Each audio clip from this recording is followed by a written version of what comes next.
Ay mga lods, share ko lang sa inyo na mamasyal ka sa isang Caloocan. Maganda. Hindi siya ganun kalaki, pero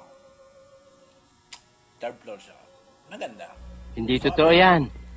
Bola lang yan. Mamasyal, maganda doon. Unahin natin sa parking area. What? What the fuck? Maganda doon sa parking area. Pakita ko sa inyo. Hello mga idol, okay, nandito kami sa isim, Caloocan pala. Ayan o, Maraming parkingan ko CCTV. lang mga idol o. Oo ha? Hindi kayo mga van na mawala doon ng sasakyan nyo. Bakit? Dahil hindi makalabas yung sasakyan nyo doon. Pag wala yung resibo. Hinahanap ng gwardiya yun. Nung binayaran nyo doon ng 30 pesos. Kaya kung masyal kayo, hindi kayo mangamba doon. Safe na safe yung mga sasakyan sa isa. Caloocan. Pumasok kayo sa loob.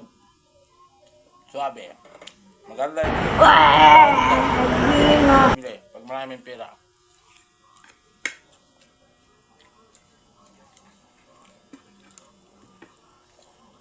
Maraming galaan doon. Marami. Sobrang dami. Hindi totoo yan. Sa marami kang pera. Bola lang yan.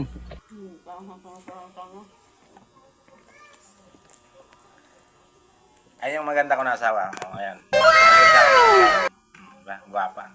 Bilog ang mukha. Sana all. Parang anghel, no? Pero pag nagalit, parang anghel pa rin.